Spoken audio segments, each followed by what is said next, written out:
guys, nandito na naman po tayo sa ating inaabang teleserye ang ating kapatid. At dahil nangyari kay Jacinta kung kaya't galit na galit itong si Tyrone sa kay Belle lingid sa kanyang kalaman. Syempre si Belle ang kanyang kambal, pero syempre mas pinili na lang ni Belle na umalis doon kaysa naman na pagsiksikan niya yung sarili niya na kahit anong gawin niya talagang hindi maniniwala si Tyrone na hindi siya ang may kasalanan ng pagka-hospital ni Jacinta.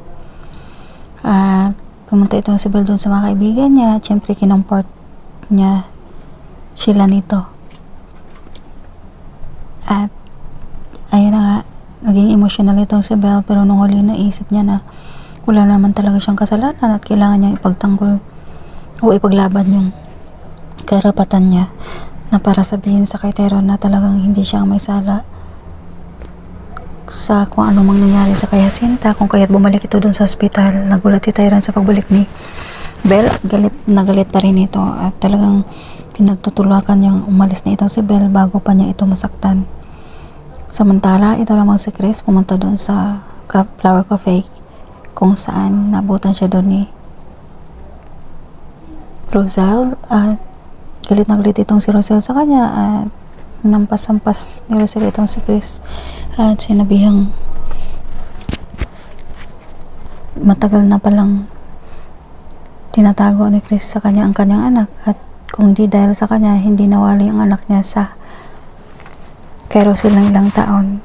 Kung kaya't galit na galit ito sa kay Chris at dumating pa talaga sa point na muntik nila itong mahampas.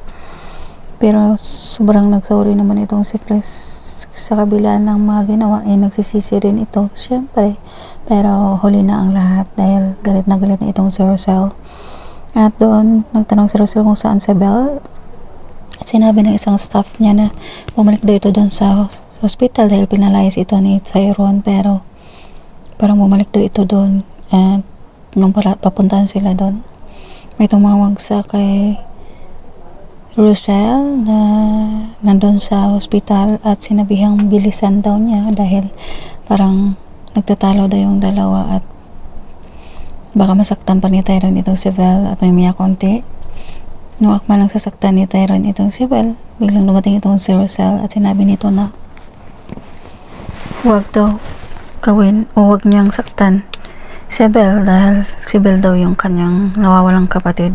Kung kaya't laking gulat naman itong si Tyrone sa sinabi ng kanyang nanay at hindi siya makapaniwala na kapatid niya itong si Belle. Paano daw nangyari yun kung kaya't sinabi ni Roselle na si tatay Chris niya daw yung may kasalanan kung bakit nawaling sa kanila yung kanyang kambal. Kung kaya't parang galit din itong si Tyrone na kinestyon yung kanyang ama. At ayun na nga, dahil ayaw din ni Roselle na magkagulo, sa sinabi niya na okay na lang daw at magiging kalmado na lang muna at magpasalamat na lang na nakita na nila yung kambal niya, at mas pinili nila na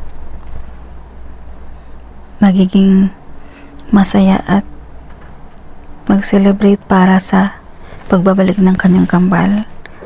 At ayun na nga, nagiging emotional itong si Roselle at saka si Belle.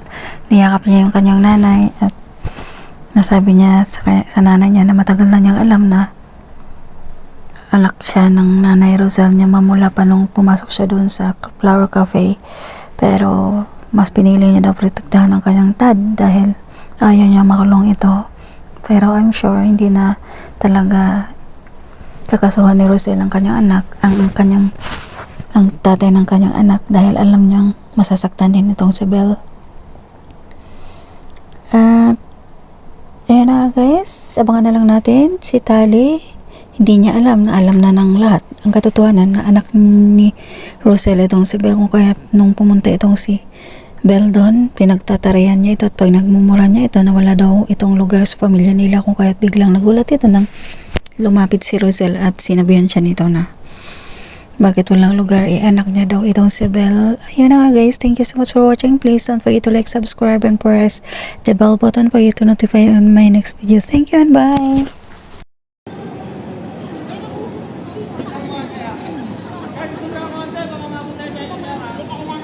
Usoga daw kunti kasi doon parang hindi naman nakalinya. Joke. Tinitingnan na ni Kuya hindi pa rin nila mag-get. Baka maliit lang yan sa loob ga. Hanggang doon sa dulo yung pila, guys. Usog, kunti.